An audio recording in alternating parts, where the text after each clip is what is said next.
Vemos ya muy por el chisme.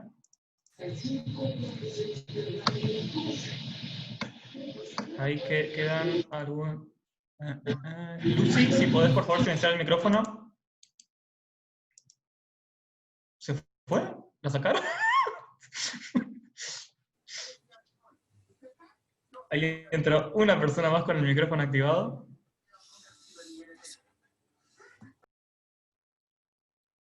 Lucas, ¿te pones la gorra vos para empezar a mutear? Gracias. Bueno, vamos a ir arrancando, ya somos 50 personas, más o menos estamos bien para arrancar. Vamos a compartir mi gran PowerPoint. ¿Es este? Ahí está. ¿Se ve? ¿Y se me escucha bien? Perfecto. Bueno, para quienes fueron llegando tarde, estuve preguntando al principio, va llegando tarde, capaz que ya era un horario, qué onda, si podían avanzar o algo con algunas preguntas para el proyecto. Después, cuando finalice el encuentro, a lo último, vamos a hablar unos minutitos más sobre eso. Después también necesito, no sé si está Esteban, no sé, pero yo le había, bueno, está Franco ahí también. Yo he hablado con Esteban para que hagan publicidad del podcast, Franco, no sé si querés hacer algún... Dale, porque Esteban está laburando. Y Dale, creo que la dale, Ruby no está, creo. Dale, buenísimo. Entonces, dejamos eso para lo último. Y hoy, por fin, arrancamos ya con lo que es historia argentina propiamente dicha, digamos, ¿sí? Porque vamos a hablar de la creación del Estado argentino. O sea, acá ya creo que va a pegar de otra manera, digamos, mucho más cercano, ¿no? Cuando estamos hablando ya de historia argentina más cercana. Así que, bueno, este será el temita. Más o menos eso es un estimativo, la verdad que nos vamos a ir de años, pero 1880, 1910, más o menos, es el momento en el que vamos a estar hablando en el encuentro de hoy. Para hacer Ahí estamos. Ahí actualicé también el cronograma, cómo quedó después de la semana pasada. Quedaría así. Ahí están ya también, si pueden ir viendo, Ricardo, Úrsula, tienen ahí más o menos cuando vamos hablando de los 80 y los 90 para sumarse cuando quieran, cuando puedan.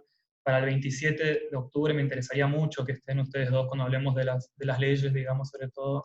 Pero en realidad, para cualquiera que se puedan sumar, me encantaría. Pero hoy estamos en este lugar. Bueno. Pequeño resumen de lo que hablamos en el encuentro anterior, ya hace 2 semanas. Hablamos un poquito de lo que fue el genocidio español en América, ¿sí? Y más o menos el periodo colonial, pónganle. Habíamos visto cómo la España que llega a América es una España muy intolerante, es racista, es la España de la Inquisición, es la España católica que expulsa todo lo que no es católico, la España de los reyes católicos. Habíamos visto cómo se impone el esquema sexogenérico europeo a las comunidades indígenas de acá, que las comunidades indígenas de América no tenían el esquema sexogenérico como lo conocemos ahora, sino que fue una imposición europea. Y vimos también algunas resistencias disidentes indígenas actuales. Si se acuerdan que habíamos visto los casos de... habíamos visto de drag queens, de mujeres lesbianas indígenas, ¿sí? Como nos habíamos aproximado de eso, para mostrar también que son existencias para empezar, si existen y son visibles, digamos. Sobre todo en Bolivia habíamos visto que Bolivia en esto está muy avanzado. Acá no tanto. Bueno. ¿Qué hereda, digamos? A ver, ¿qué pasa? Vamos a hacer te lo resumo así nomás de historia colonial, ¿sí? Piensen que conforme al Reinato del Río de la Plata, ¿sí? Que es la forma que tiene de gobernar España, nuestro territorio, no es nuestro territorio, digamos, como está definido. Poder llevar a cabo una actividad que demanda.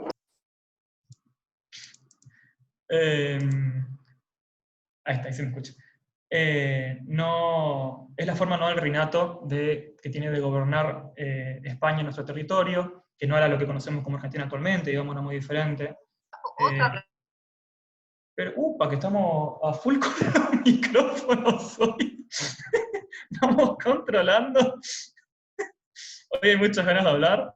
Después prometo, pero ahora, por FIS Plus. Entonces, queda el Virreinato de Río de la Plata, ¿sí?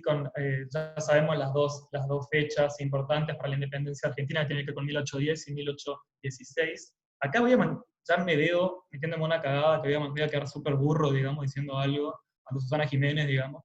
Pero, bueno, ¿qué nos hereda España, digamos? ¿Qué hereda Argentina a la naciente nación argentina, España luego de la independización?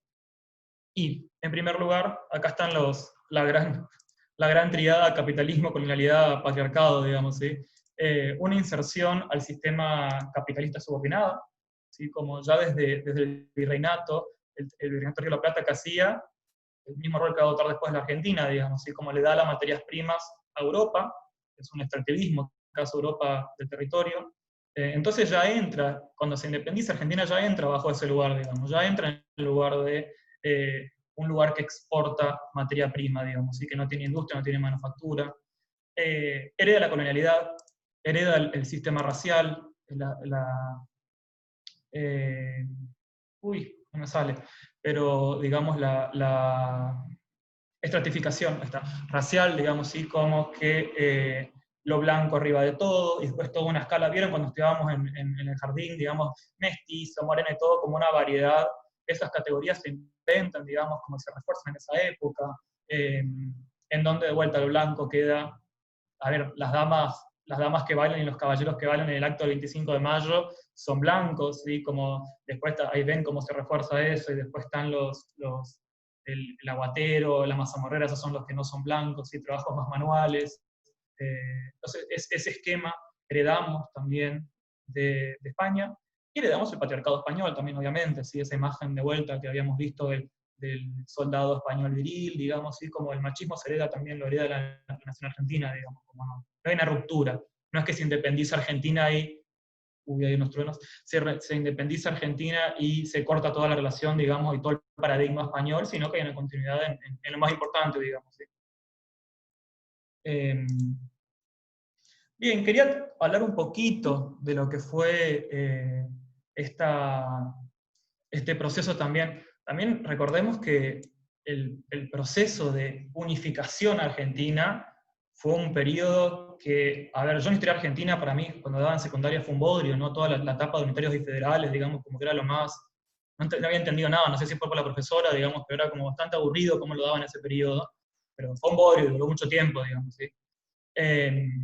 Entonces traje esto, digamos, para hablar, esto lo va a hacer la gente de letras, ¿no? El gran canon literario nacional, El matadero de Echeverría, ¿sí? Como forma parte de, es como el gran canon con el que se funda la literatura nacional, y este pequeño fragmento, que no sé si alguien se anima a leer, para empezar a diversificar voces. ¿Alguien se anima a leer?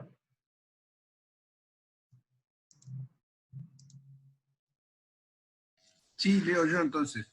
Gracias, Ricardo. Abajo los calzones a ese mentecato cajetilla y a nalga pelada, denle verga, bien atado sobre la mesa.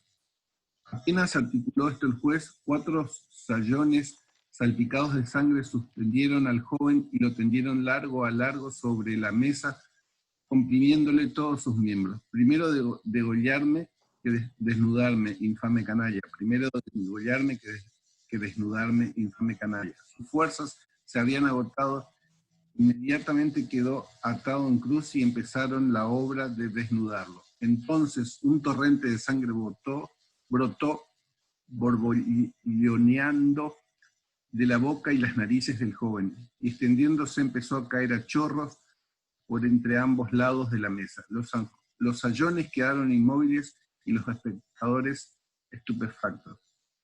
Reventó de rabia el salvaje unitario, dijo uno. Tenía un río de sangre en las venas, articuló otro. Pobre diablo, queríamos únicamente divertirnos con él y tomó las cosas demasiado a lo serio, exclamó el juez, frunciendo el ceño de tigre. Qué manera de divertirse. Bien, sí. Recordemos entonces,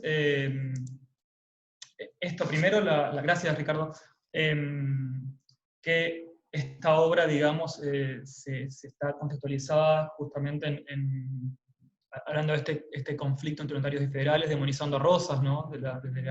Que esto nuevamente la gente de letras lo va a saber mejor que yo. Pero no sé si recordaban esta escena, ahí voy a ver caritas, no sé si se acordaban leer el Matadero y ver ver esta escena. En esta escena pasa un unitario, pasa por el Matadero, lo secuestran, este unitario que aparte era joven, era lindo, digamos, era como varón cis heterosexual, el canon. Pasa esto, ¿no? Como lo agarran y el juez, que el juez aparte es como el juez de la barbarie, entonces es un juez bárbaro también, ordena esto, que es que lo violen. Y antes de violarlo, antes de que lleguen a penetrarlo, el joven unitario se enoja tanto de lo que está por pasar que muere. Así como fantasioso como parece, digamos, como sin sentido, muere. Se enoja tanto que empiezan a brotarle sangre de la boca. Esto es re interesante porque Adrián Melo lo toma como, fíjense, como ya en el canon literario está la metáfora de que al macho argentino no le tocan el culo, digamos, básicamente. ¿Sí? Antes de ser penetrado, antes del goce anal que tenga un varón heterosexual, la muerte. Entonces, ¿cómo nuestro canon ya literario nacional ya arranca con esto? Acá estaba buscando mis apuntes, ¿no? En Amalia no hay, digamos, Amalia, ¿no? La otra novela del canon, hay una escena parecida, digamos, no sé yo la violación, digamos, pero nuevamente también es como el unitario atacado, digamos, o el reforzamiento del romance heterosexual, digamos, como que también está remarcado en el canon esta idea de la matriz heterosexual, ¿no? Pero es bien claro el ejemplo que da el Matadero, ¿sí? Como antes del gozo anal para el varón heterosexual, la muerte, ¿sí? Como algo honrado. Y la barbarie, ¿no? Asociada con la homosexualidad también, digamos, ¿sí? Son los bárbaros los que violan, o sea, son los bárbaros los putos también, digamos, básicamente. Así que ya vemos ahí veo siempre veo los comentarios, bueno, no. Sabemos de entrada desde la formación de ese canon argentino, esta marcación cis-heterosexual. ¿Qué estaba pasando en la época en que vamos a trabajar hoy en Europa? ¿Cuál era la coyuntura? Y estábamos en la Belle Époque, la llamada Belle Époque, ¿no? Estos resumencitos, perdón para la gente que lo recuerda, digamos, pero como nuevamente es un proyecto de extensión, voy a darme este momento al principio de todos los encuentros de recordar, digamos, qué estaba pasando a nivel internacional, para entenderlo también, ¿sí? Porque algunas cosas no vamos a entender si no estamos viendo qué estaba pasando. Es la época de Anne with an E, que está de moda, digamos, si capaz lo hayan visto en Netflix, y muchas de las, creo que Mujercitas, creo que también es de esta época, no sé, capaz estoy diciendo una burrada, digamos. Pero es como una edad de oro del capitalismo. Esto es antes, fíjense la fecha, 1914, antes de la Primera Guerra Mundial y antes de la crisis de 1929, ¿sí? Como era una época de progreso infinito para el capitalismo. Coincide con la segunda revolución industrial, acá aparece el ferrocarril, los telégrafos, los cables submarinos, es decir, un aumento de la capacidad de comunicación y de la velocidad que va tomando el mundo. El mundo se va haciendo mucho más veloz. Esto tomado de Lenin, ¿no? Es la fase imperialista del capitalismo, ¿sí? Como el capitalismo se torna mucho más agresivo. Acá es el reparto de África. Para que asocien también esto es Tarzán, ¿sí? El Tarzán de Disney es esta época, digamos, como el gorrito del antropólogo europeo, digamos, ¿sí? Como esta intrusión violenta en África, el sudeste asiático, ¿sí? Literalmente se reparten, ¿sí? hay un, no sé si lo noté, digamos, cuando pasa eso, pero hay así como el Congreso de Versalles, digamos, hay un encuentro donde se reparten las potencias europeas a África. Un congreso de Berlines. Gracias, si no me equivoco. Franco, gracias. Bueno, se reparten África. en lo que conocemos como, bueno, ciencia, o mejor dicho, acá surge ese sentido fuerte de ciencias del positivismo, el positivismo como corriente, no de que está todo bien, todo positivo, sino como corriente ideológica que pretende que todo es conocible por la ciencia, que como todo es conocible por la ciencia, todo es dominable por la ciencia, es decir, la ciencia es una herramienta de dominio, la naturaleza se puede comprender. Esto en artes plásticas, de acá gracias Jaro, ahí que te veo, el paralelismo es el realismo, ¿sí? El realismo, esto de que la pintura al servicio también de conocer cómo es la naturaleza. Nuevamente, si se escucha más fuerte la sirena, nuevamente encuadremos todo esto al servicio del dominio europeo. ¿Sí? Esta es como, este es el positivismo que tenía zoológicos humanos también. Los zoológicos humanos que existieron, que traían gente de comunidades indígenas o a exponerlos en Europa, digo, esto también es ese positivismo. ¿Sí? La ciencia al servicio del dominio imperial. París es un centro cultural, acá, ¿sí? La moda, acá se establece un poco también la moda parisina. Surge fuertemente una subcultura gay. ¿Sí? La Belle Époque es heredera también del periodo victoriano, que el periodo victoriano y la Belle Époque fueron momentos en que en Europa, ¿no? En Europa de vuelta, Inglaterra, Francia, en que resurge mucho la subcultura gay. O sea, es un periodo en que hay muchos escritores conocidos gays, muchos artistas conocidos gays, digamos, así como resurge acá esa subcultura que habíamos hablado en algunos periodos medievales. Bueno, en la Belle Époque también resurge. Y por el lado de las resistencias, esto que nos preguntábamos, gran importancia los partidos socialistas, modernos, y los feminismos sufragistas también surgen. ¿Sí? Esa primera oleada de feminismo que lucha por generar una igualdad de capacidades entre el hombre y la mujer, surgen también en este momento. Ahora bien, esto pasaba en Europa, ¿sí? Esto hay que aclararlo también, ¿no? Esto pasaba en Europa. Pero siempre sirve conocer la coyuntura porque, sobre todo en esta América subordinada, recuerden que si Argentina rechaza lo español, ¿a qué se va a ir a lo francés? ¿Sí? Como se hace muy hispanofóbica, digamos, como la Argentina recién independizada, y empieza a mirar a Francia. Entonces, vamos a ver que en la cultura gay, por ejemplo, hay un conecte entre Argentina y Francia, al punto de que, a nivel chisme, lo había notado, pero no sé. Estoy re perdido, perdón, vengo de la charla del Congreso de Juventudes, así que estoy tipo con 300 cosas en la cabeza.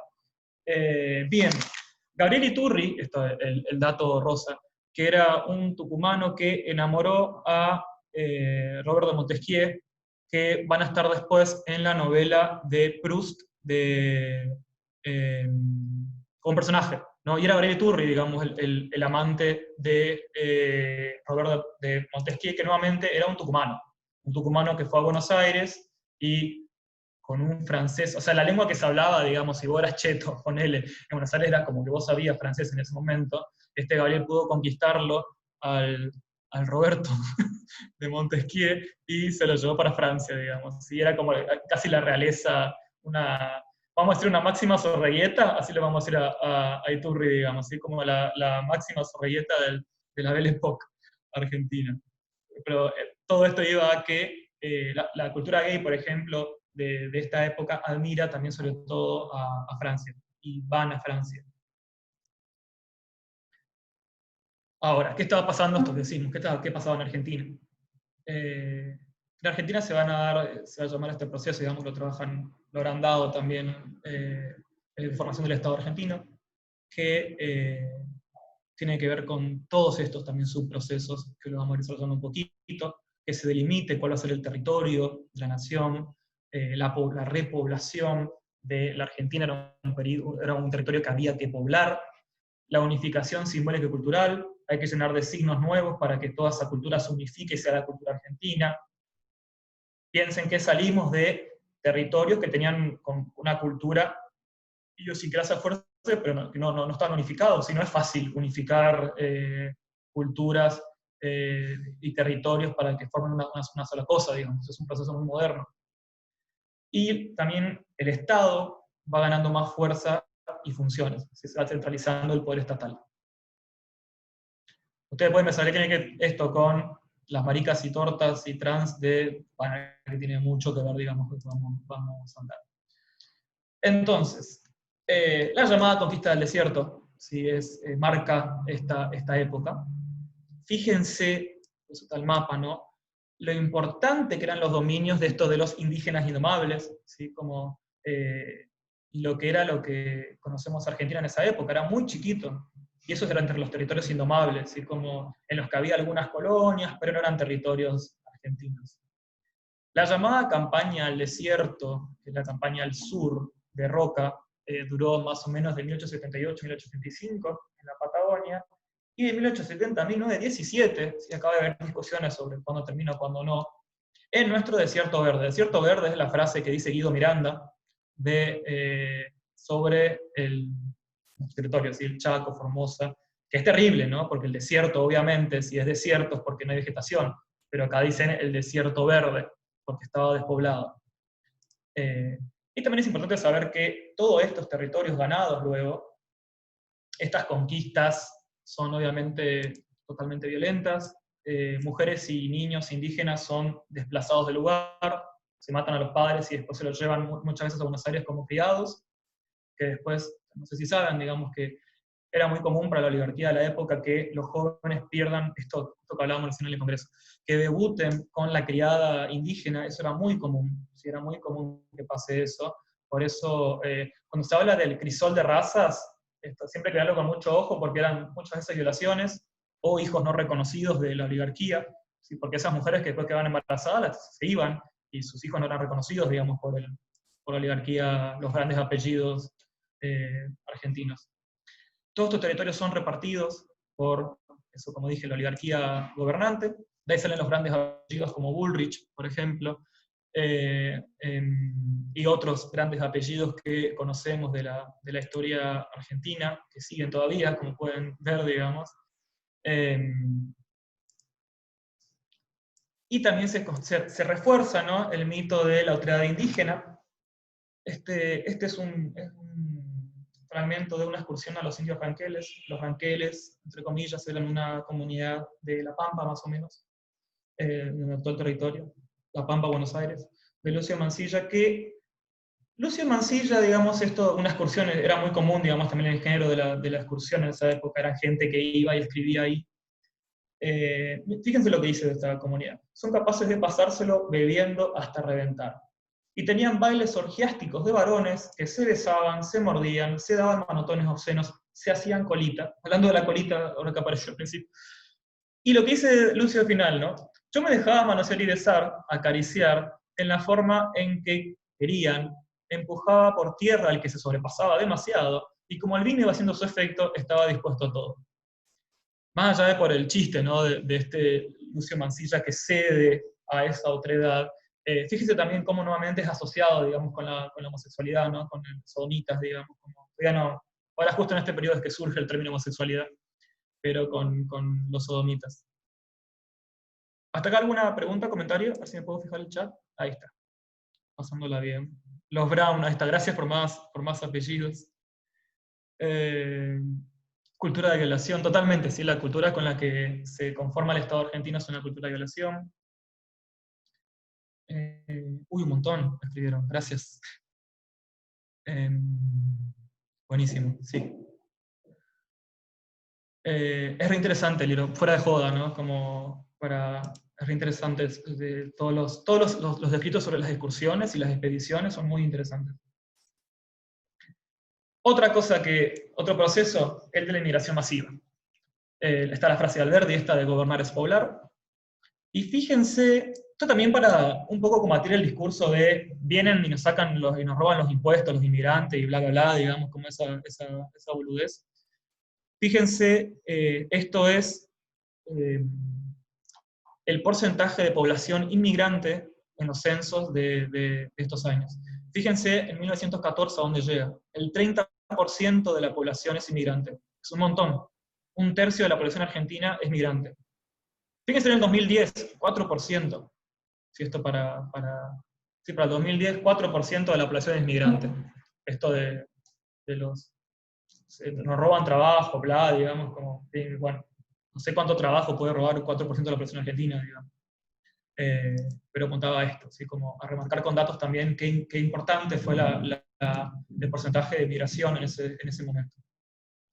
Ya saben también que lo que se fomentaba era una inmigración que sea capacitada, así como Sarmiento, esperaban todo, y llegaron los refugiados de guerra, refugiados de hambruna, las oleadas que ya saben, española e italiana, migración también turca, así como después de Europa del Este, sobre todo acá en el Chaco, de Europa del Este, y las comunidades polacas, húngaras, checas, etc.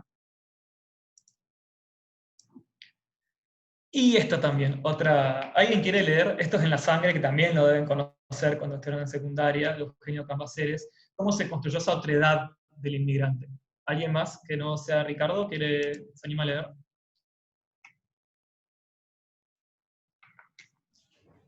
Lo peor es que están leyendo y nadie se anima a leer, digamos. O sea, está bien, lean ustedes nomás en... Darío, ¿puedo leer yo?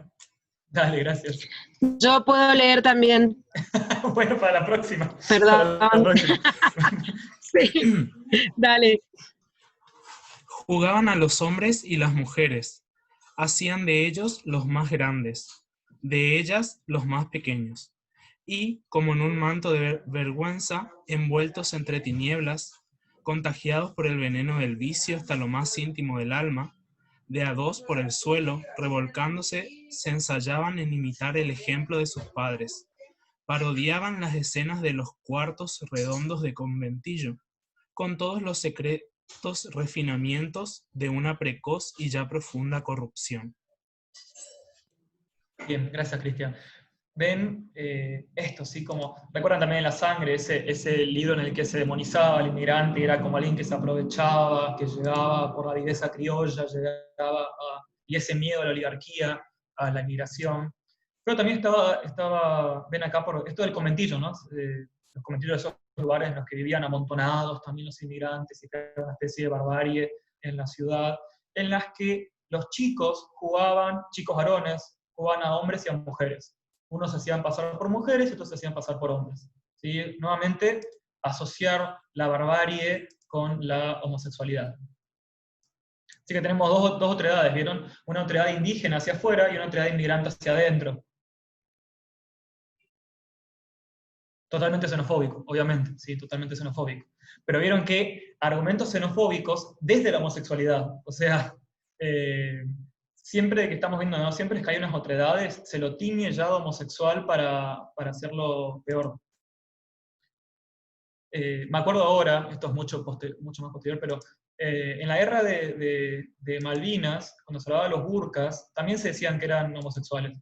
Y también como estos mercenarios, como también entre las... Esto que si tenían el arito en el ojo, en la oreja derecha, eran pasivos y activos, digamos, sufría también mucho de esa época. Estamos hablando de vuelta de los 80, pero cómo sigue esa línea de que siempre a una otredad se le marca la homosexualidad también para hacerla más otredad.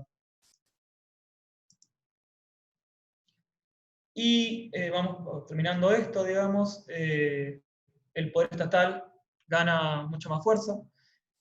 Esta generación de 1880, recordemos que va por lo laico, ¿sí? Porque el Estado se tiene que separar de la Iglesia. Lo único bueno que tenía esta generación del 80, digamos, es que buscó separar la Iglesia del Estado. Eso significó una quita de poderes a la Iglesia. Acá es que recién surge el registro civil, el matrimonio civil, los cementerios civiles.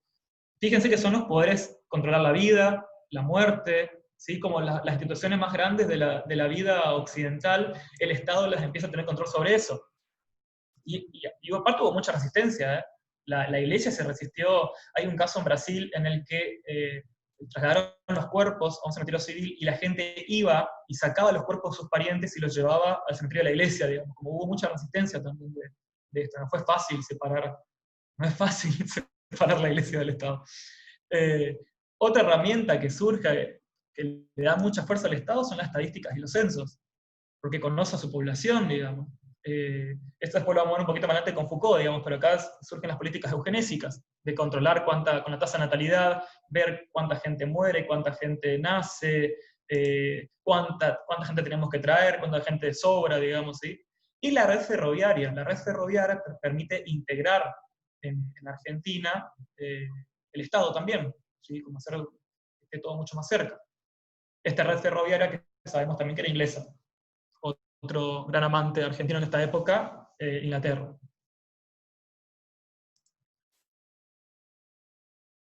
Otra herramienta fuerte del Estado, la Ley 1420, que casi hay gente también de ciencias de la educación, ya lo de toda la vida, pobrecito, en la carrera, que surge en 1884. Acá tenemos al gran, ¿no?, padre de la educación, Sarmientito, ¿no?, poniendo, que ya saben, ¿no?, también otro mega racista, Sarmiento, enseñanza obligatoria, gratuita y laica. El español, esto de unificar, ¿no? Esto que decíamos, unificar los símbolos, se impone el español como lengua. Si ustedes tienen alguna abuela, abuelo, migrante, o bisabuelo, o tuvieron, digamos, pudieron conocer, y les preguntan cómo solamente surgen estos relatos de vergüenza de hablar la lengua nativa, ¿sí?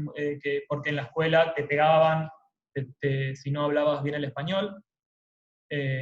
Por eso hablamos de una subordinación de otras pautas culturales, porque se tienen que imponer todo esto migrante, se tiene que borrar e imponerse estos nuevos símbolos y fechas.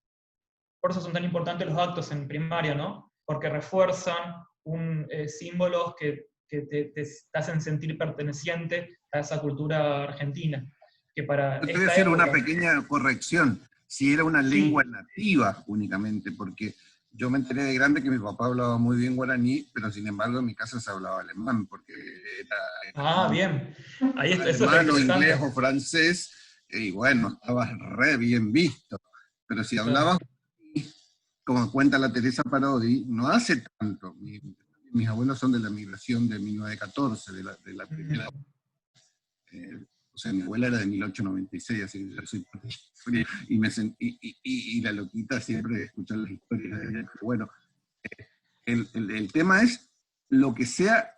Ese es un gran triunfo de la derecha que empieza a trabajar ahí, o de la oligarquía, que la unificación, porque no te olvides que nuestra constitución se hizo en araucano, en quechua, que es más Belgrano. ¿Por qué lo combaten como gay a Belgrano? Porque si bien él era monarquista, él era una princesa inca con un príncipe de Luxemburgo para América Latina, para el reino de Latinoamérica. O sea, tenía una concepción de una cultura, y él era industrialista, o sea, él quería, ¿cómo se llama?, exportar zapatos, no cuero. Entonces, ganan en esto, el español como lengua única, pero para desaparecer lo originario.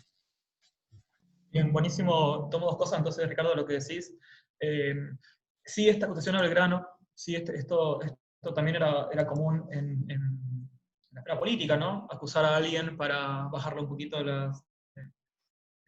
bajarlo, digamos, a tierra, digamos, de Belgrano. Ya sabemos, ¿no? Siempre esta cosa de que Belgrano, esto que surgió hace unas décadas, capaz, no sé, digo años, pero esto de que Belgrano era metrosexual, como nuevamente no homosexual, era metrosexual, bueno, esto también pasaba en la época. Y es un gran mito también esto de Belgrano, si era o no homosexual. Pero bueno, esto también de cómo si otra lengua estaba subordinada a las lenguas indígenas, ¿no? Como más subordinadas y las más importantes, porque son lenguas bárbaras también. ¿Sí? Bien, así que tenemos también la escuela como organismo de dominación y unificación del Estado. Y seguimos con herramientas. El Código Penal también. El Código Penal que surge en 1886, que busca unificar las leyes, que eran un desastre, digamos, en esa época había unificarlas en un solo lugar y ordenarlas. Y esto es muy importante porque el Código Penal, cuando nace, despenaliza la homosexualidad consensuada. O sea, no es que no hay mención directamente. No hay mención en el Código Penal a la homosexualidad consensuada. Por lo tanto, no es ilegal. Sí es ilegal, pederastía, digamos, pero esta generación laica, digamos, también tenía esta cosa de que no meterse en los asuntos privados. Si son adultos consensuados, está bien, digamos. Entonces, en el Código Penal, que acá sí nos acercamos un poquito más a lo que nos interesa, la homosexualidad no consensuada no está penada. que esto sí estaba penado con el virreinato, ¿sí? Que lo habíamos visto, digamos, y con la Inquisición antes. Quiero tener un poquito la lucha por la legalidad, que uno cuando descubre estas cosas, que gente ya en 1880, 1850 estaba pensando esto, y es como muy raro. Este es Carl Maria Kerveni, que habíamos hablado del primer encuentro de él, porque él había inventado los términos homosexual y heterosexual. Ahí aparece, ese fragmento está marcadita la palabra homosexual. Y esto es una gran defensa porque él era militante homosexual y decía que la homosexualidad tiene un carácter innato, no es adquirido ni modificable. Es decir, dice, yo nazco con esto, entonces no me lo pueden modificar, digamos. No es algo malo ni bueno, sino que es innato. Decir que algo es innato es como herencia genética, digamos, como no... Porque decir que es modificable es, bueno, anda a terapias de conversión. ¿Sí? Si uno cree que la homosexualidad es adquirida o modificable, se puede desadquirir. En cambio, decir en esa época que es innata, es decir, bueno, esto ya es así, hay que aceptarlo como está. Y su lucha también estuvo contra el Código Penal prusiano en Europa, no estamos hablando, que fue muy fuerte contra y criminalizó sí la homosexualidad. Entonces tenemos uno de los primeros militantes políticos, vamos a decir, en Carl Maria Kerveni. Y tenemos otro más, que es Carl, todos son Carlitos, Karl Heinrich Ulrich, que él inventa el término uranista, ¿sí? Como para esto de visibilizar. Uranista, relacionando con el nacimiento de Afrodita, de Urano, que Afrodita en este mito nació sin la participación de una mujer, entonces es posible el nacimiento, digamos, como la crianza sin, solamente por un varón, digamos, como va este mito para recuperar eso. Y esto es increíble, porque él crea una tipología con 3 ejes para describir a las personas, para clasificar: orientación sexual, conducta sexual, o sea, acá vamos a hablar de roles, activo, pasivo, digamos, tiene que ver con eso, y características de género, o sea, cómo muestra, expresión sexual, diríamos ahora, expresión de género, perdón. Y acá es que empieza a ganar importancia el concepto de orientación sexual. Antes no se hablaba de orientación sexual, no existía el concepto de orientación sexual. Y acá traje algunas de las categorías que creó Ulrich. Por ejemplo, Urningi, no sé cómo se pronuncia esto, persona con cuerpo de mujer, con una psique masculina, que se siente principalmente atraída por las mujeres. Hoy no nos cierra tanto esta cosa de psique masculina, etc., pero en esa época era totalmente revolucionario que alguien defienda que yo estoy en un cuerpo de mujer, pero pienso como varón. Era increíblemente revolucionario.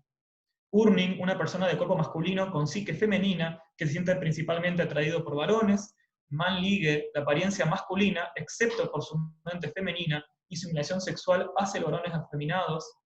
¿Sí? Esto sería como un más por más, digamos, no sé. Son raros, digamos, meter en categorías esto.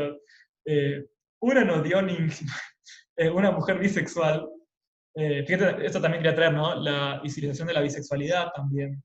Que estas luchas también empiezan por esta época. Así que son como 2 héroes que tenemos que tener en nuestro panteón de homosexualidad, porque realmente fueron grandes militantes, ¿sí? en su época. En Europa, nuevamente, en Europa.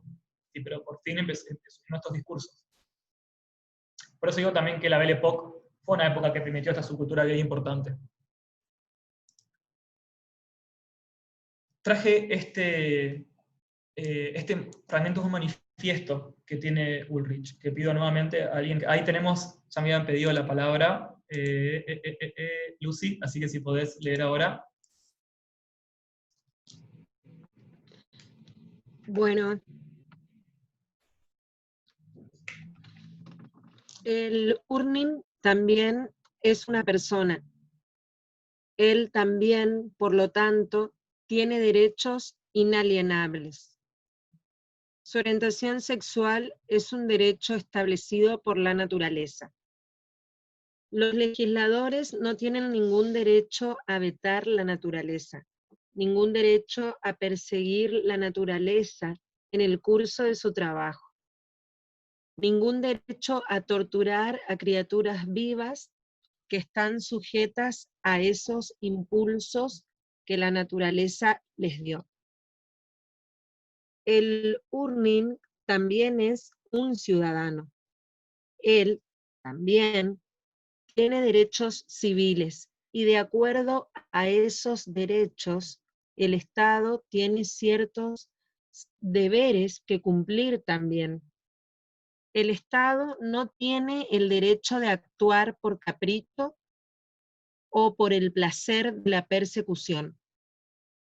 El Estado no está autorizado, como en el pasado, a tratar a los Urnings como si estuvieran fuera de la ley. ¿Sigo? Sí, sí. Bueno, está claro que los legisladores tienen derecho a hacer leyes que contengan expresiones del deseo Urning, al igual que los legisladores tienen el poder de legislar sobre el comportamiento de todos los ciudadanos. Así, pueden prohibir a los Urning a la seducción de menores masculinos, la violación de los derechos civiles por la fuerza, amenaza, abuso de personas inconscientes, etc. Y la indecencia pública. La prohibición de la expresión del deseo sexual, es decir, entre adultos que consienten y en privado, queda fuera de la esfera legal. Cualquier base para la persecución legal es insuficiente en este caso.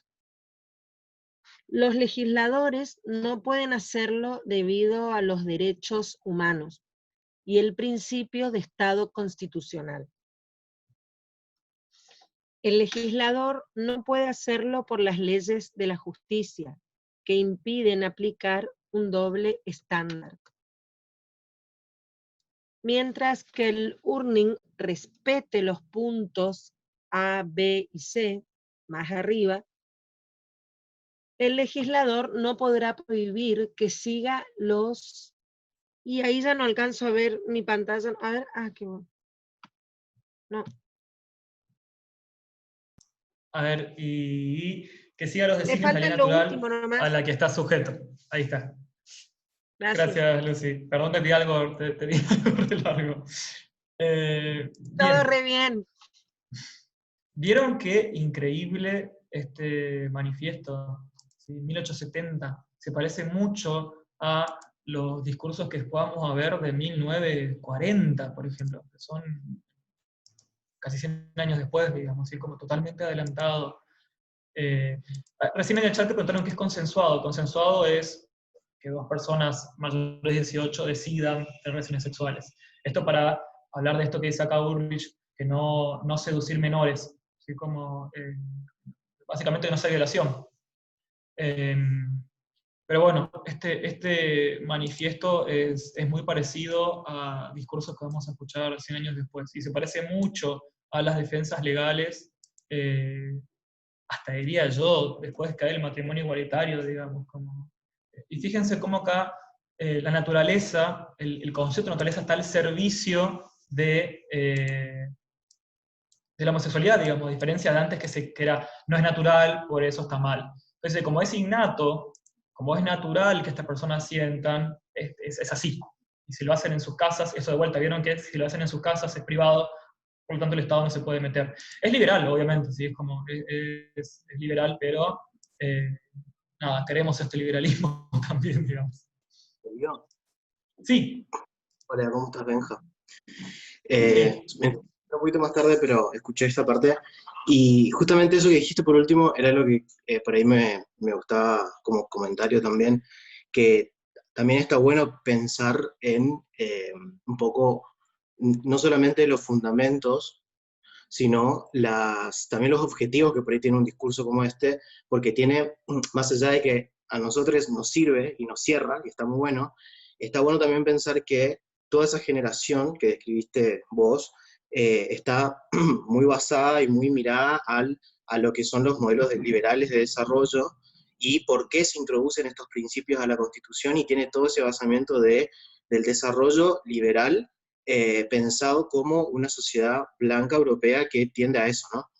Y se introduce lo que se conoce como el principio de reserva, que es de la Constitución, que es esto que vos dijiste de que las acciones privadas que no interrumpan al orden público, y ahí entramos en otro concepto, que cuál es el orden público, y que claramente tiene que ver con la moral del momento, pero bueno, en ese momento cerraba, y ahora en este concepto también lo cierra, pero que no interrumpan el orden público, que no lo afecten, son nada más que privadas digamos, a las personas, y que pueden ser solamente juzgadas por Dios. Entonces, al introducir ese concepto también, está bueno pensar que sí, es un liberalismo que a nosotros nos cierra, pero también tiene que ver con eso, ¿no? Hoy lo vemos también en los discursos de mi libertad es más importante que la salud pública, por ejemplo. Y mi libertad es lo más importante antes que pensar en el otro cuando salgo a la calle porque me chupo un huevo y quemo el barbijo, ¿no? Entonces, está bueno pensar que nos cierra esta idea, pero también está bueno como pensar en que, bueno, tiene que ver con un discurso liberal que también hace mierda. Totalmente, está re bien que lo digas, gracias. Sí, Vamos a pero tener un amigo también no es abogado. casual lo que dice, que me parece fantástico, es parte de la batalla del Estado laico, o sea, liberales laicos. Claro. Por eso quería Están aclarar. exento de todo, la Constitución dice exento de todo juicio, queda solo reservado a Dios, digamos, o sea, se desliga. Está bueno, en el marco de la libertad individual, que se apropia de liberales, por supuesto. Sí, lo que quería, por eso habíamos hablado que el concepto de disidencia tenemos que ubicarlo en una coyuntura, y es relacional. Porque para esta época nuevamente queda increíble, y era, a ver, para la otra gente estaba loco, digamos, sí, es totalmente progresista que diga esto. Pero como, fíjese, acá no, hay esto de la indecencia pública, ahí se ve una pistita, ¿sí? Porque después vamos a ver también que las primeras agrupaciones gays, militantes políticas que surgen, por ejemplo, en Estados Unidos, van con ese discurso, digamos, que ahí sí ya queda medio viejo de si es indecente está mal, entonces yo soy un varón como son los varones, y tengo mi pareja que es un varón como son los varones, este medio discurso de vuelta digo más por más, o lésbico pero bien femenino, digamos, como que no rompa la indecencia pública, que después va a chocar con lo queer, en los 60, digamos, 70, choca con el queer, que el queer es todo lo contrario, somos la indecencia, digamos, como... Pero bueno, en este momento sí, es un liberalismo y contractual, digamos, ¿sí? Pero lo bueno de Bullrich es que pudo doblar en su contra, digamos, como que pudo hacer eso, torcer el código a favor. Bien, y fue bien interesante y me encanta, digamos, que tengamos disciplinas tan distintas también en este ciclo. Pero bueno, todo lo bueno termina. Y el término, a ver, cuando uno estudia en general, ver que el término homosexual está asociado a patología. ¿Sí? Por eso es que después surge el término queer o maricón o bla, porque homosexual está asociado a la psiquiatría. Y es este señor que ni siquiera puse la foto porque no lo queremos, que es Richard von Krafft-Ebing, el que patologiza la homosexualidad. ¿Sí? Desde la psiquiatría escribe la primera psicopatía sexual, en donde caracteriza las perversiones sexuales. ¿Sí? Entonces ahora la homosexualidad es una enfermedad, porque para él el deseo sexual está al servicio de la procreación. Y crea estas cuatro, que es re interesante, podemos ver cómo toda esta gente psiquiatra le encanta hacer categorías, le encanta armar cajoncitos y armar un montón de subcategorías. Crea esto de deseo sexual en edades equivocadas, porque los niños, las niñas y las viejes no pueden tener deseo sexual. Fíjense estas cosas cómo rebotan, ¿no? Y cómo desde acá ya van, que no hay sexualidad en la vejez, no hay sexualidad en la niñez. La escasez de deseo también es una patología, es decir, chau, toda sexualidad, digamos acá, o es como el exceso de deseo también es una patología, el deseo sexual es un objeto equivocado, que ahí estaríamos nosotros, digamos, ¿sí? Porque deseamos a lo que no tenemos que desear. Acá están también, por ejemplo, no sé ahora la palabra, por ejemplo, fijaciones la fijación con un objeto, supuestamente. Fetiche, bien. Los fetiches sexuales estarían acá también. Son deseos o objetos equivocados. Y la contraparte de la norma fuerte, ¿no? La norma asociada de que el deseo sexual tiene que ver con la adultez, no es ni mucho ni muy poco, está asociado a la procreación y tiene que desear sí o sí para el sexo contrario, digamos. Y ahora quería traer un poquito esta pata conceptual, de cómo conceptualizamos estos cambios. Y para eso nos va a ayudar nuestro gran amigo San Foucault. A Foucault lo deben conocer.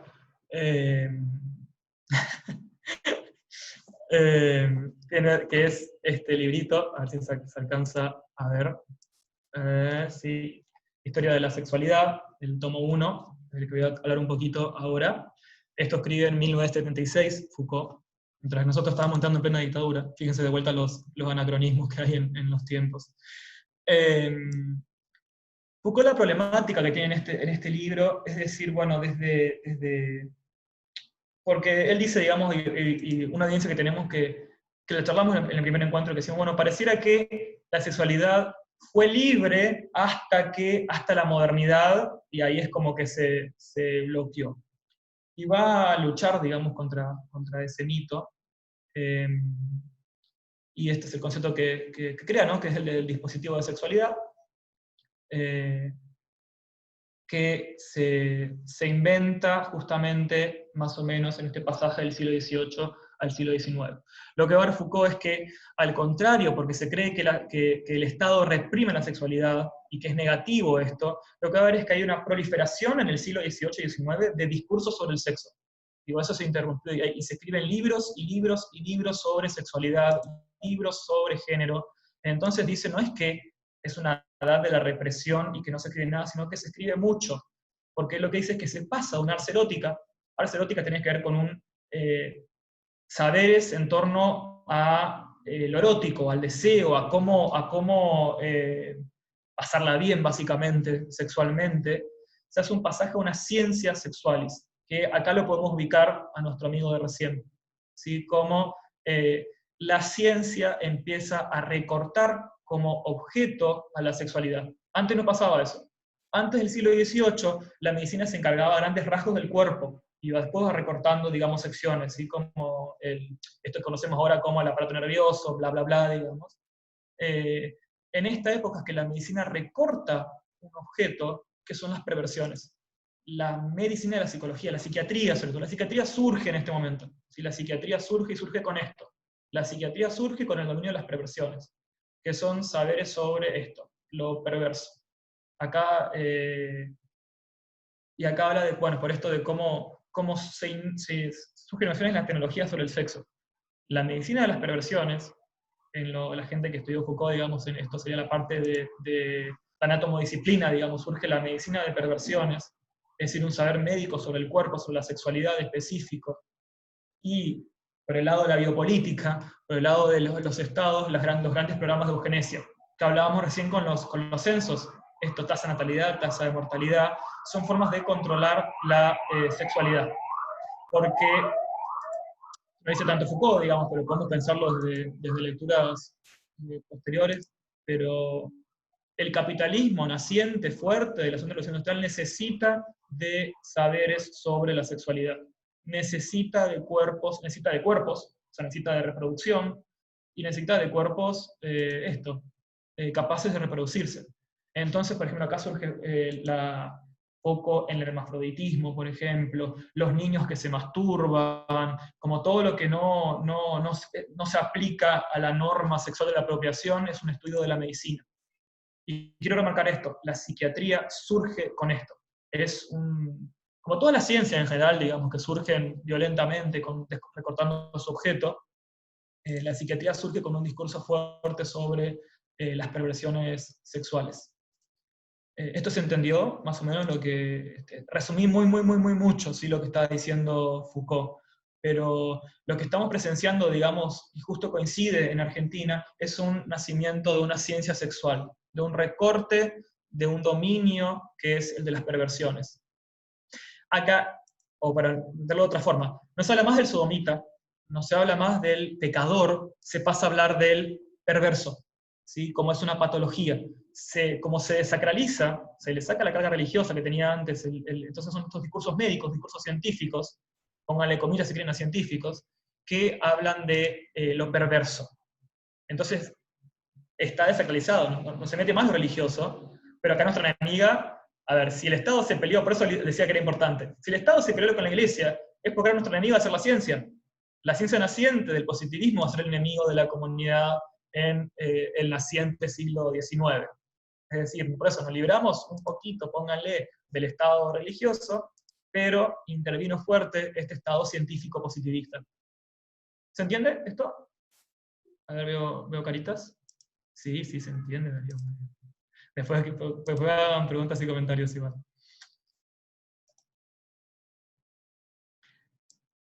Y esto es increíble porque en Argentina se ve mucho lo que dice Foucault. Justo coincide perfectamente, porque acá tenemos a los higienistas. El higienismo es una corriente que, es como una mezcla de medicina y urbanismo, digamos, como por ejemplo, el higienismo va a decir que en las calles, cuando hay mucha gente junta en un lugar, eso hace que haya más enfermedades, entonces hay que abrir las avenidas para que la gente esté más separada, digamos, como son saberes sobre la ciudad y la salud, como una mezcla de esos dos saberes. El detonante, digamos, del higienismo fuerte fueron las pestes del siglo XIX, y con esa excusa había que controlar inmigraciones. ¿Sí? Como los inmigrantes traían pestes, entonces hay que controlarlas. Miren esta fotito, quiero que me digan si les suenan estos nombres. José Ingenieros, Francisco de Veiga, José María Ramos Mejía y Lucio Vicente López. ¿A algunos no le suena? Digo, José María Ramos Mejía, que a ver, leo por el chat. ¿Qué es Ramos Mejía? Hoy. Ay, se me perdió el chat. No lo veo. Bueno. Son ciudades de Buenos Aires, ciudades o partidos, no sé. Sí, Vicente López, por ejemplo, ¿sí? Pero Ramos Mejía es el hospital. Y por eso digo, la medicina y la psiquiatría argentina moderna se funda con estos señores. Ahora vamos a ver cómo eran estos señores. Estoy preocupado porque se me fue el chat. A ver, vamos a ver si me sale la magia. No me sale. A ver. Ah, hizo un desastre. Cerré todo, ¿no? Bien, igual aprovecho para leer. El hombre mediocre de ingenieros, bien. El niño poliforme, bien, también eso el poliperverso, digamos. Todos médicos. Ahora comparto de vuelta. Ah, y se me cerró aparte, avántenme. Se me reveló el PowerPoint. A ver.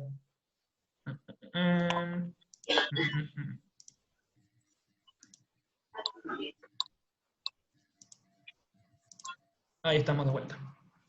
Así me quedó el chat. Ahí tengo la cosa del chat, no lo voy a perder nunca.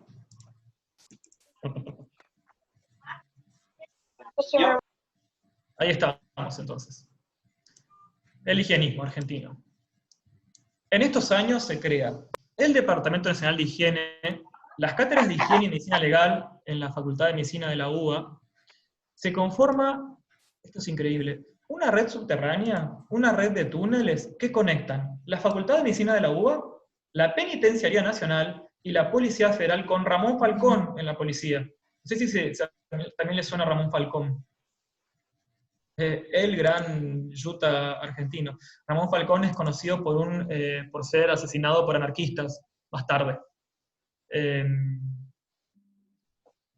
Pero fíjense esta red, ahora vamos a hablar bien cómo funcionaba, pero ya lo digo, no sé por qué me hago el que voy a dar suspenso. De la Facultad de Medicina, estos señores buscaban gente que esté presa para hacerle análisis médicos o psiquiátricos. Entonces le piden a la policía, che, ¿por qué no me vas a buscar estos indigentes? Que quiero hacer una pesquisa. Iban y buscaban, la policía iba a buscar gente que esté en la calle, por indecencia pública o lo que fuera, los llevaban a la penitenciaría, a la cárcel, y de ahí iban de la Facultad de Medicina a estudiarlos. Y estos son los objetos de estudio de la psiquiatría argentina naciente, por eso digo que porque hasta ahora José Ingeniero está asociado con esto, con un buen autor, con un buen médico, José Ramos Mejía, y se crea, que esto es lo que le prometí, digamos, en este encuentro, José Ingeniero y Francisco de Veiga crean los archivos de psiquiatría, criminología y ciencias afines. ¿Sí? Porque estaba todo junto, psiquiatría y criminología. Para ver los efectos que tienen esto, piensen en los documentales policiales de canales yanquis que se ve poco, digamos, que son solamente de documentales que vieron que siempre se patologiza al criminal y siempre se le busca alguna razón médica, ¿sí? Como que siempre son locos aislados, esta idea, ¿no? De loco aislado. El criminal compulsivo, ¿no? Que son en estos casos también con los que se funda esa ciencia sexual, ¿sí? Como esta ciencia de la locura, digamos, también, para asociarlo.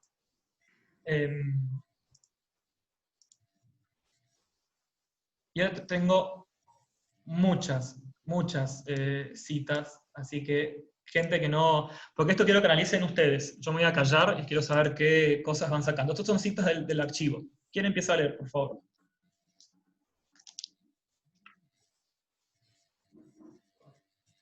Dale, Jaro. Gracias.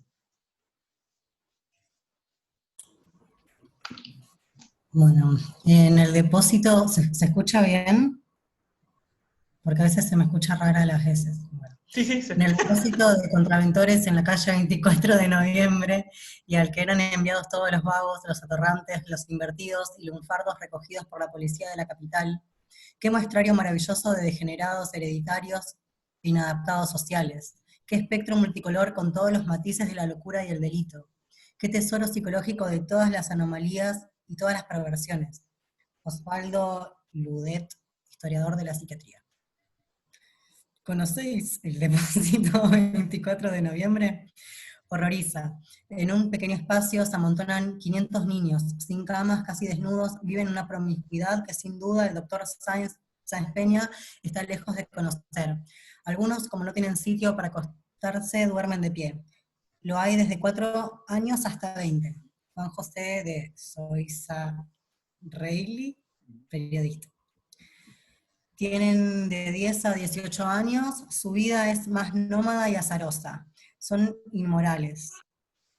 Sus ideas sobre política son casi siempre opositoras al gobierno y religiosos, faltos de ideas estéticas. Igual gusto por los dramas criollos. Las relaciones heterosexuales son comunes. En muchos hay tendencias al proxenetismo. Los pederastas activos son más numerosos que en el grupo adventicio, pero en cambio, no puedo leer. En cambio dice, escasean los pederastas pasivos. Gracias, Jaro. Pero dice, ¿por qué dice las relaciones heterosexuales son comunes? Porque eso... Esto es un fragmento, digamos, que está así cortado. Porque acá estás comparando, José Ingeniero dividió a los indigentes en 3 grupos, a los canillitas en realidad, los vendedores de diarios chiquitos dividió en 3 grupos, y los va comparando. Entonces dice, algunos son más heterosexuales, este grupo, acá hay muchos heterosexuales, pero hay proxenetas, digamos. Bien, esto, acá está la foto, es del depósito 24 de noviembre, que era un depósito de un galpón que se usaba para meter gente, que la policía usaba para meter gente, digamos, como sin juicio, si querían ver con, bien acá son chicos, sí, son chicos. Y son 3 citas diferentes. ¿Alguna reflexión sobre esto? Que no quiero hablar mucho yo ahora.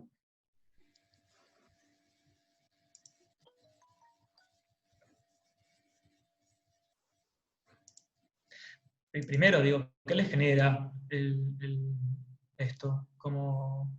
los retoman como cosas, es tipo, ay, qué espectro, es como una, no sé, un re objeto de estudio, como re deshumanizado, no sé. Es rarísimo eso. Pues sí. La atención es que son todos médicos varones, ni hablemos de mujeres, ¿no? O sea que está construido como toda hasta la psiquiatría actual desde un punto de vista sexista, machista de hombres. Segundo, viendo los apellidos, von Kraft significa fuerza, fuerte, y von significa que era noble. los escritos de eso, en contraposición a los otros apellidos menos ilustres de los alemanes, estos, es más del pueblo, por eso tienen otra concepción, es clasista. Y no en vano decís que los encajona. Claro, ellos ven desde su visión de su realidad, son lo que sería Macri hoy. O sea, no, está todo bien, hay oportunidades, si vos te esforzás a llegar. No ponen en contexto el tema de la llegada. Hoy hay haciendo la analogía, circula en las redes que un chico regularizó todas las materias porque puso una antena en el norte de Santa Fe de ingeniería, la valoración del esfuerzo. No, eso te está demostrando que hay algo que está mal hecho, que ese chico no tenga las posibilidades. O sea, ese contexto no se analiza acá, o sea, son pervertidos, vienen así, es así. O sea, yo que estoy manejando el Estado, la salud pública y todo lo demás, no hice nada para que esta pobre gente es así. O sea, no hace ni siquiera una autocrítica de qué es lo que dejé de hacer para que ellos tengan que caer en esta situación o no, para poder diferenciar realmente los porcentajes de gente que tiene algún grado de desvío, por decirlo de alguna manera, o que tiene algún problema que puede ser médico o puede ser mental. O sea, hay un descuelgue total entre la cuestión de poder plantearse qué posibilidades tuvieron estos chicos. O sea, eran canillitas, eran... Sí, pero acá también no es que están hablando, es decir, a ver, estos chicos no es que estaban diagnosticados, viste, de algún patología relacionada a la salud mental, sino que la patología, en todo caso, es que son pobres, digamos, básicamente. Como esa es la patología, digamos, ¿sí? Estoy viendo, recién fijé el chat, si puedes subir, Lucas, el formulario de asistencia. Digo, hay mucha gente que se le está cortando la luz por la tormenta. No hay problema, digamos, ¿sí? Como está el formulario en el comentario para que vayan poniendo. Bien, sí. No, Benja. Por ahí un poco retomando lo que dijo el compañero y también lo que decís vos, sí entiendo un poco la cuestión de cómo estos conceptos y estas construcciones pasan a ser parte de lo que, bueno, un poco lo que hablaba el compañero, ¿no? De la política criminal. O sea, estos conceptos y la manera de criminalizar características a partir de una cierta concepción forma parte de la forma en que los estados seleccionan a las personas que son, digamos, sujetos del derecho penal, básicamente. Y esto lo veíamos acá, no sé si estoy errado, pero siento que está muy asociado a la cuestión de las características, por ejemplo, y creo que no sé si es en esta época donde surgió el concepto de la aportación de cara, que tiene que ver con estas características de la cara, por ejemplo, que nos indican, según cierta pseudociencia, que esta persona tiene tendencias a lo criminal. Y tal vez eso extremo y como el inicio de toda una corriente que ya no está vigente, pero que, por ejemplo, y no está mal asociar o preguntarnos si no es lo mismo, por ejemplo, la criminalización de ciertas identidades como las travestis en la calle, por ejemplo. Son captadas por nuestro sistema penal a partir de ciertas características o cierta conducta. Entonces, más o menos lo mismo. Totalmente, sí. Lo que vos decías, digamos, tiene que ver con la finalística lombrosiana, ¿sí? Del Lombroso, digamos, en Italia, que Ingeniero, por ejemplo, se distancia del Lombroso, pero digo, es este tipo de psiquiatría, digamos, no es tanto...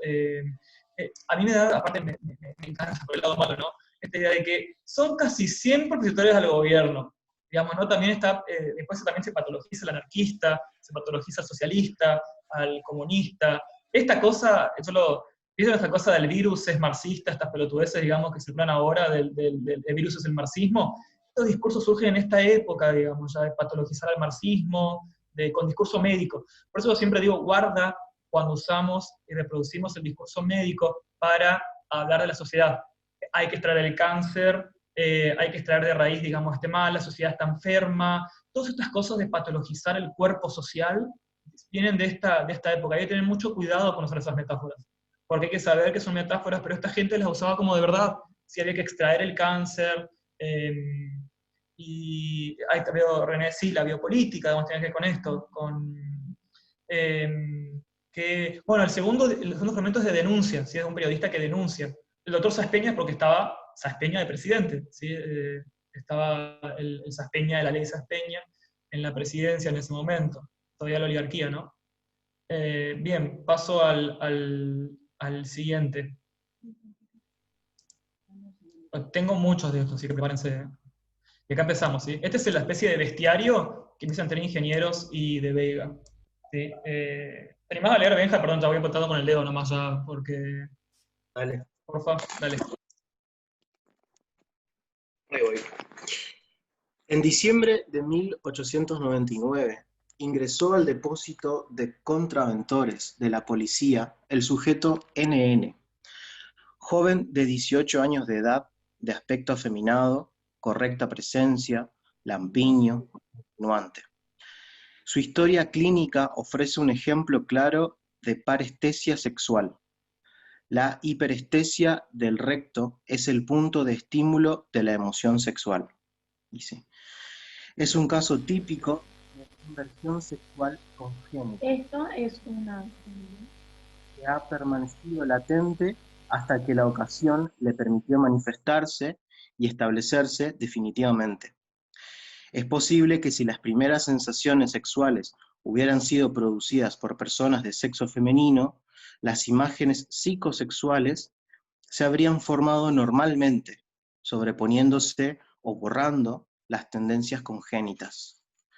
Es indudable que la educación de las funciones sexuales, en uno u otro sentido, influyen para determinar o no la inversión de los sujetos congénitamente predispuestos.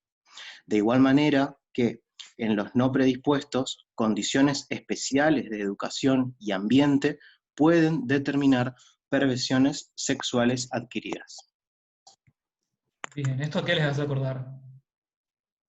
También razonando con la actualidad. Les leo, les escucho.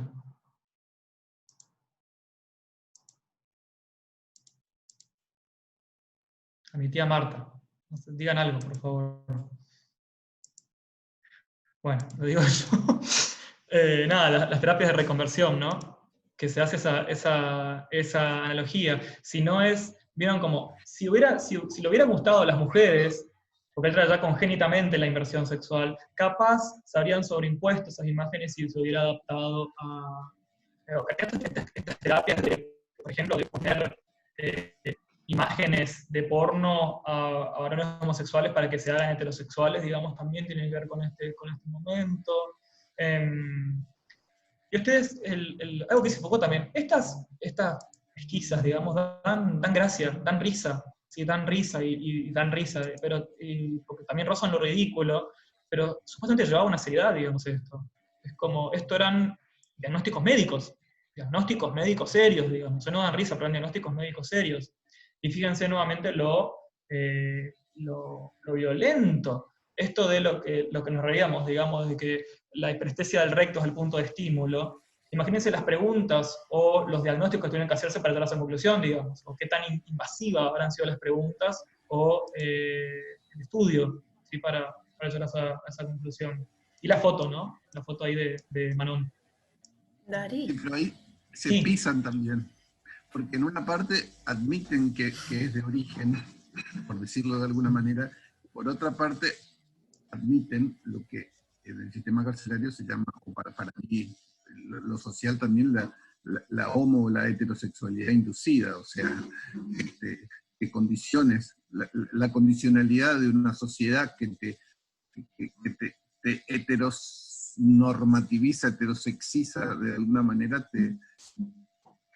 o sea, se están pensando solitos ahí desde mi punto. Sí, sí. O sea, admiten algunas cosas que tratan de negar, pero lo dicen. No pueden ni siquiera zafarse de eso. O sea, algún momento científico tiene en ese sentido. Es que también o sea, traen muchas tradiciones diferentes y se pisan en los argumentos, también eso repasa, digamos. Claro. Como que no ponen un discurso conciso, no existe. Sí, Antonella.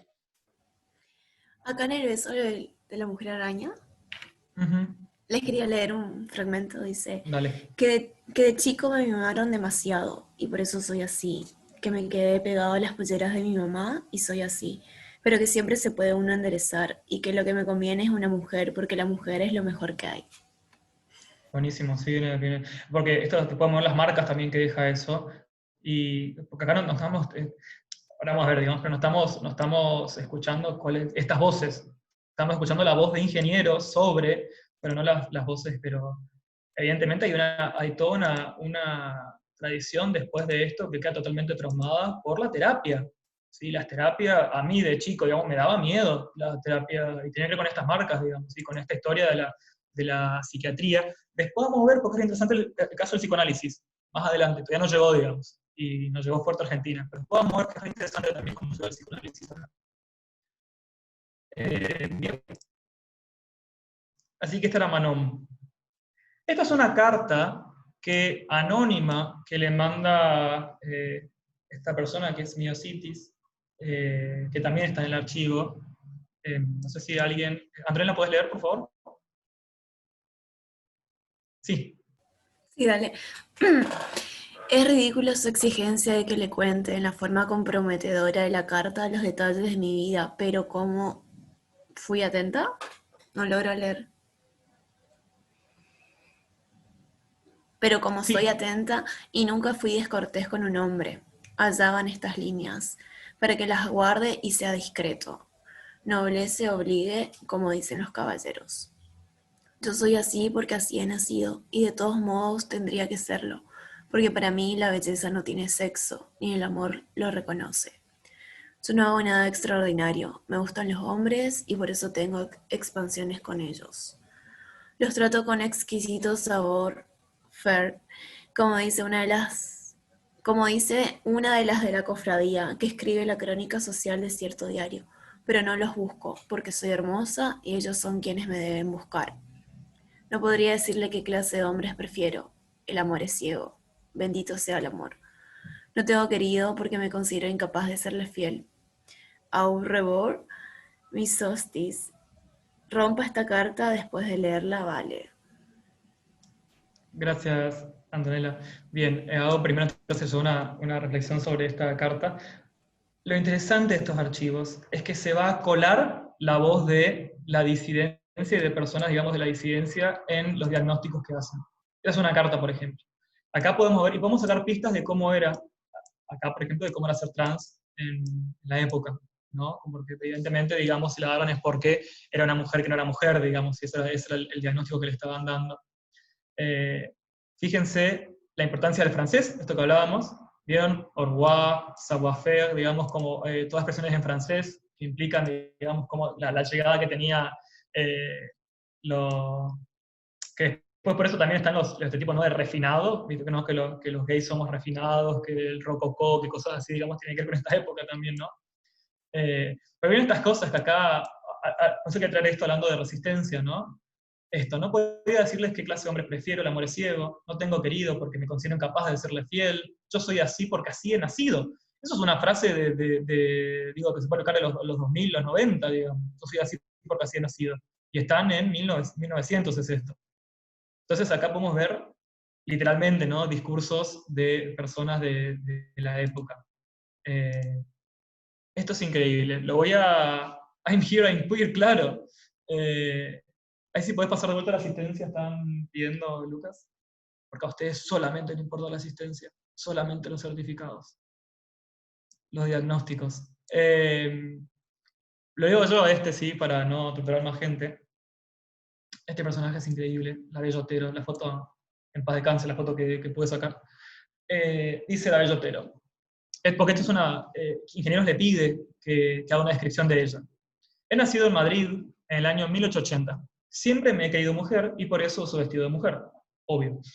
Me casé en Sevilla y tuve 2 hijos. El varón tiene 16 años y sigue en carrera militar en París. La niñita tiene 15 y se educa en el Sacré-Cœur de Buenos Aires. Son muy bonitos, parecidos a su papá. Mi esposo ha muerto y soy viuda. A veces quiero morir cuando me acuerdo de él. Buscaría los fósforos o el carbón para matarme, pero esos suicidios me parecen propios de gente baja. Como me gustan las flores, me parecería que sería delicioso morir asfixiada por perfumes. Otras ocasiones me gustaría tomar el hábito de monja carmelita, porque soy devota a Santa Teresa de Jesús, lo mismo que todas las mujeres aristocráticas. pero como no soy capaz de renunciar a los placeres del mundo, me quedo en mi casa a trabajar, haciendo costuras y bordados para los pobres. Todo miente, obviamente, no se dan cuenta, digamos, que está armando un personaje que parece casi cabaretesco, digamos, es increíble. No quiero tener más hijos, pues me han hecho, acá se nota, ¿no? No quiero tener más hijos porque me han hecho sufrir mucho los dolores del parto, aunque me asistieron mis amigas Magda y Lucía, que no entienden de parto, porque nunca han estado embarazadas, porque están enfermas de los ovarios. Y sigo. Soy una mujer que me gusta mucho el placer, y por eso lo acepto bajo todas sus fases.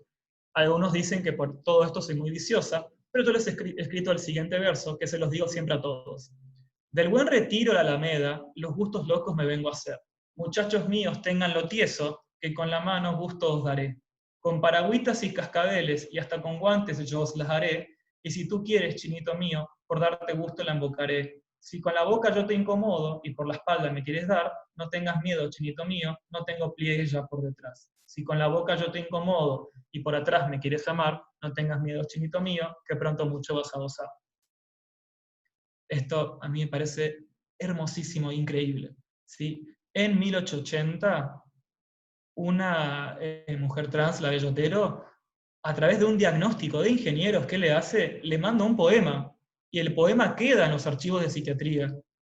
Y acá se ve, es hermoso, ¿sí? Después les paso cuando pase geografía, es increíble. Aparte de la Bella Otero, esto no lo sé, digo, la gente, es un personaje también no me acuerdo si es una novela, una ópera, no sé, digamos, pero era un personaje. Y, a ver, esto es... No, literatura argentina no tengo que rendir porque no estoy cursando literatura argentina. No hace falta, digamos, que... ustedes cursan historia de la homosexualidad.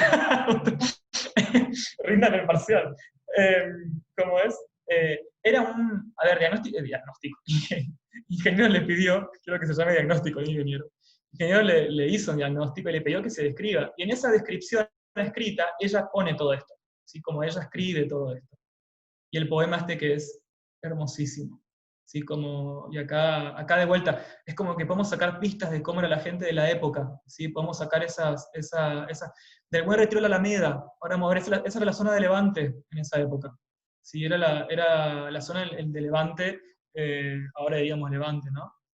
Hasta las prácticas sexuales, digamos, ¿sí? Podemos saber. Y esto de acá se ve esta idea de cómo era una buena mujer para la época, aquella parodia, ¿no? ¿Vieron? Como de la caridad, porque la monja carmelita, porque es devota a Santa Teresa de Jesús. Mando a mi hijo al Sacré-Cœur, que debe ser el colegio de Buenos Aires, el padre militar, esto que es increíble, que quisieran matarse con fósforo y carbón, pero esos de pobres. Entonces ella prefiere ahogarse con perfume. Entonces es hermoso, ¿no? Como retrocedo ahí. Igual después subo todo. Pero... Así como muerta antes que sencilla, es viejo eso. Exactamente. Ahí le sale la mariposa, digamos, muerta antes que sencilla. No soy de la aristocracia. Pero aparte lo cabaretesco que tiene, es como, podría ser una perfo de ahora, tranquilamente, digamos. Tranquilamente es una perfo de ahora, así como Y ahora para que no quería, siempre quiere buscar y no quería dejar atrás a mi público lesbiano. Tengo estas son cartas que encuentra, no me acuerdo quién era el doctor, digamos que fue, pero fue el internado de señoritas, o sea, digamos, vamos a decir ay, no me sale la escuela de acá de resistencia de mujeres, a un internado católico de señoritas, y el Itatí, ahí está, gracias, se fue el Itatí, digamos, y encontró cartas, que también las leo, perdón. Esta es una. Ayer al subir la escalera, fue tan poco tu cuidado que muchas de mis compañeras vieron tus piernas. No sé qué me pasó en ese momento.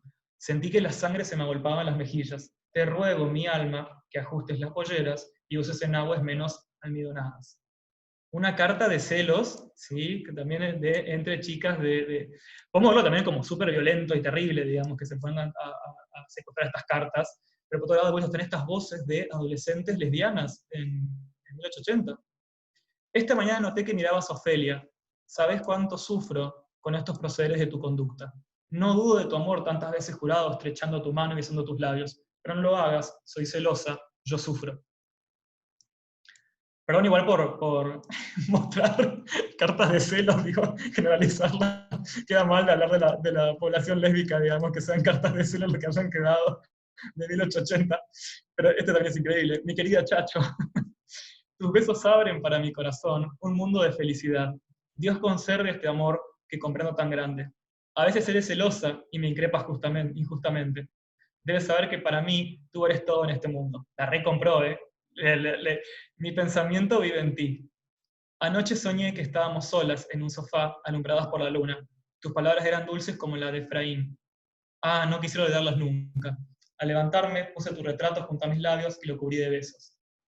Esa, claro, son las safistas, ¿sí? Las safistas, las herederas de Safo.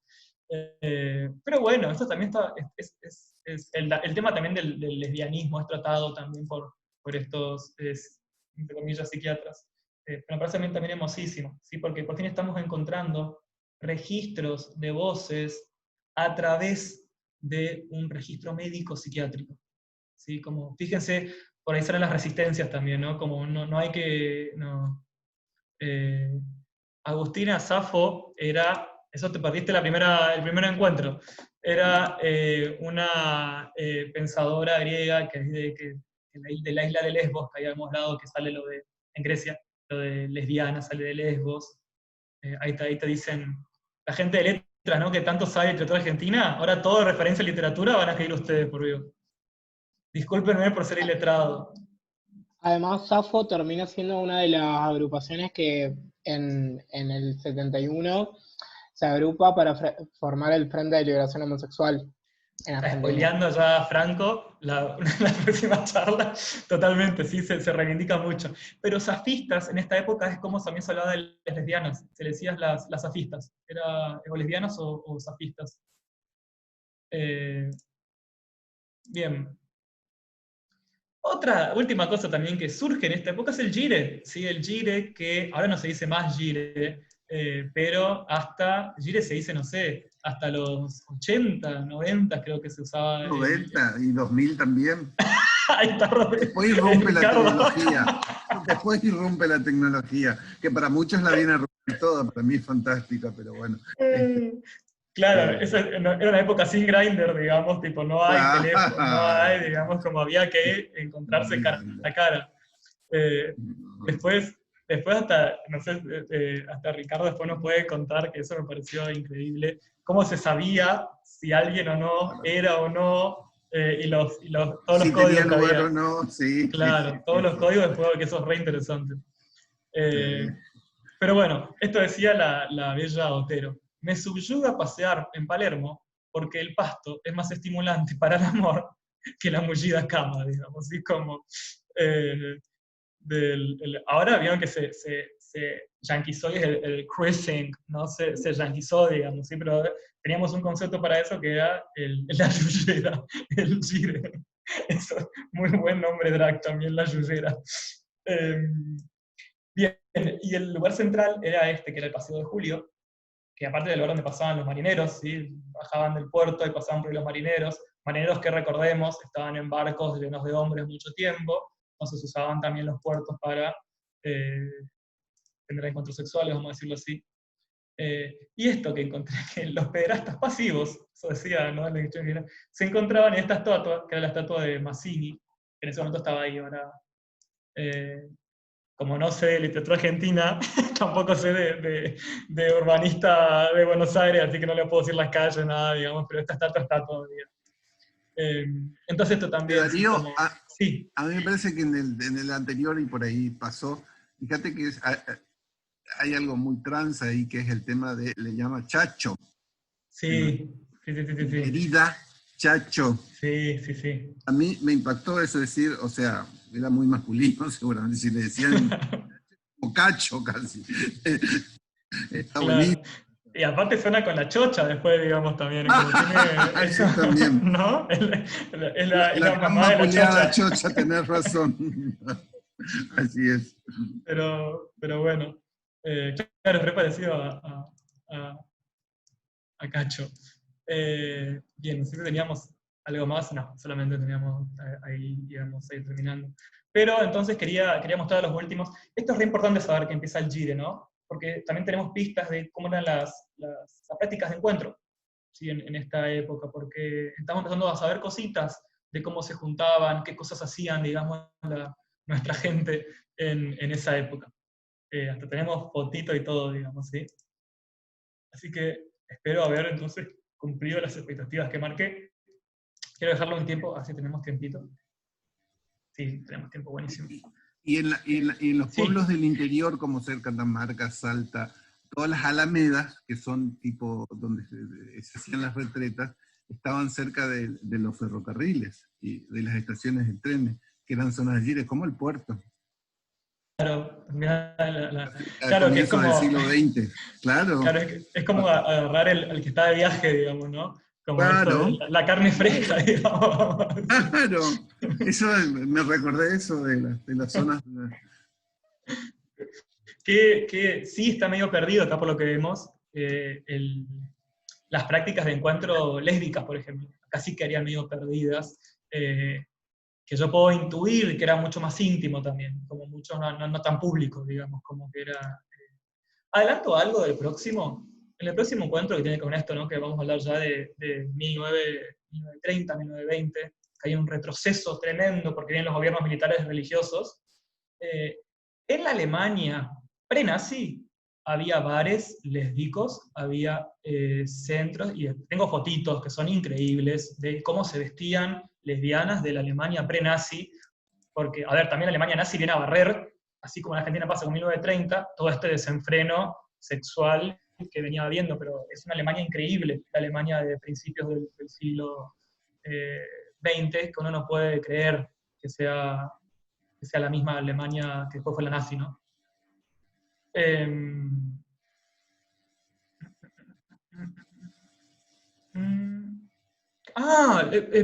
Leí tu comentario y dije, ¿qué está pasando? Ahora entendí, perdón. Dije, ¿quién dijo algo? Ahora, bien, para cerrar. Franco, ¿querés comentar qué es Butonieri? Dale.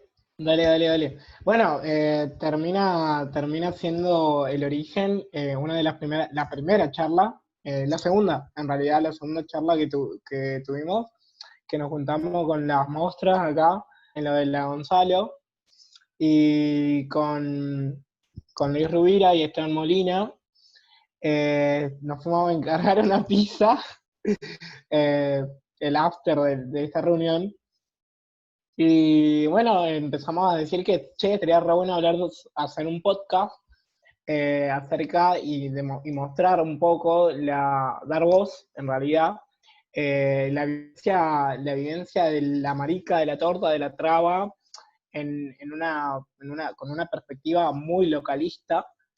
Y, y bueno, y pintó y dijimos, bueno, y nos juntamos un sábado, el sábado 6 de septiembre. Pensamos mucho en el nombre y dijimos, bueno, listo, ya está, Butonieri. Y somos los tres, una más boluda que la otra, y dábamos 2 capítulos. En el primer capítulo tratamos de explicar y ser un poco más serios en lo que significa etimológicamente el puto y el nieri, y las referencias locales. Y el segundo fue un poco más sobre una entrevista a Pilar Kubert,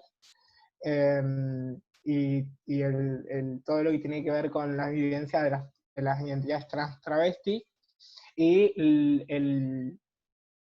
todo lo que es la escena teatral, los performers y todo. Y ahora, voy a spoilear el tercer capítulo, haciendo un lineamiento acerca de lo que viene a ser el tercer capítulo. Sería una teoría queer, con C,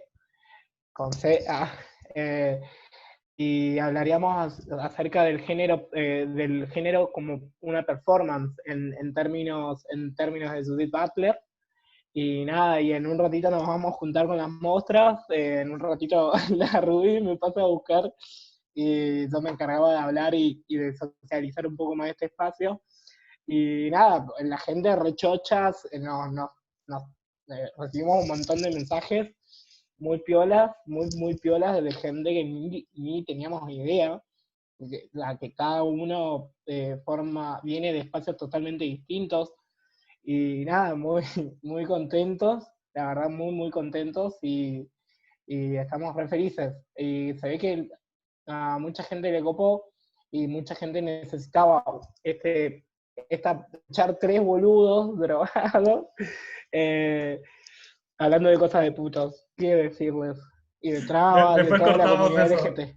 Después cortamos. Son tres Postproducción, putos por sobrios favor. discutiendo con Con distancia distanciamiento social. social, con distanciamiento social, por favor. Bueno, ¿puedes pasar ahora, Franco, por el grupo, por fin? O alguno, Claro. el link al Instagram. El- Paso por mail también. Dale, paso por Instagram. Bueno, estamos en Spotify como Putoñeri, y ya se subió el segundo capítulo también en YouTube. Buenísimo. Uy, Dale. Ahora pasamos links entonces. Dale, gracias, besitos. Y lo último que quería comentar es preguntar de vuelta si sobre los avances que están teniendo, no dejen todo para último momento, porque tenemos que ver qué forma darle a los aportes que vayan teniendo. Lo que pensaba hacer era o alguna tabla de Excel, algún documento en el que vayan poniendo sus intereses. Entonces, por ejemplo, no sé, invento, ¿no? Franco, y pone, a mí me gustaría buscar qué onda, si hubo agrupaciones o algo así del Machagay, y estoy viendo eso. Y que vaya actualizando con el tiempo, digamos. Entonces yo puedo ir viendo, porque yo no puedo estar, como somos, no sé, vamos a decir 50, 70 en este grupo, no puedo estar haciendo acompañamiento a cada persona, digamos, de qué trabajo está haciendo. Acuérdense también que esto es optativo, ¿sí? Que no, salvo para la gente que quiera probar el certificado, tiene el certificado. Pero es un trabajo muy lindo, digamos, y está muy bueno hacerlo. Así que voy a hacer esto, para el viernes voy a armar esto. Voy a armar un documento online de Google, y para que cada quien vaya poniendo, che, yo quiero investigar sobre esto, entonces puedo hacer un seguimiento y ver en qué está cada quien. Para que no lleguemos una semana antes con que nadie tiene aportes, porque no se puede hacer nada con eso. ¿Sí? Porque después tenemos que pensar qué forma le damos al archivo, por qué plataforma se va a usar, digamos, así como...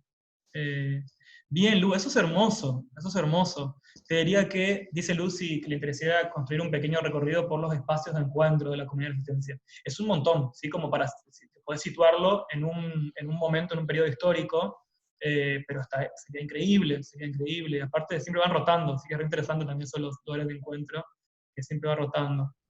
Pero sí, re va, si podés empezar hasta ahí hay un montón de cosas que se pueden abrir, ¿no? Pero sí, por favor, tómense este tiempito esta semana de pensar, digamos, algún tema, algo, para que pueda empezar a acompañar yo. Si hay encuentros en grupos, buenísimo, por ejemplo. Es para eso que el documento Word, ¿no? Por si alguien dice, che, a mí me gustaría, por ejemplo, hablar con Ricardo de cómo era el Levante en los 80, 90, entonces hace todo un grupo de 5 putos hablando de cómo era el Levante en los 80, 90, digamos. Pero bueno, esos espacios me gustaría que... Podemos hablar también de cómo era la policía y cómo... Totalmente. O sea, las dos caras, digamos, o sea... Totalmente. Cómo estábamos escondidos en la universidad. Y las dos caras de los policías también pueden hablar de eso. Y las dos caras en la policía, y en la iglesia, y en los grupos de oración. Sí. Uf, podemos estar 3 semanas contando eso. Solo de acá y de algunas facultades, nomás de 2.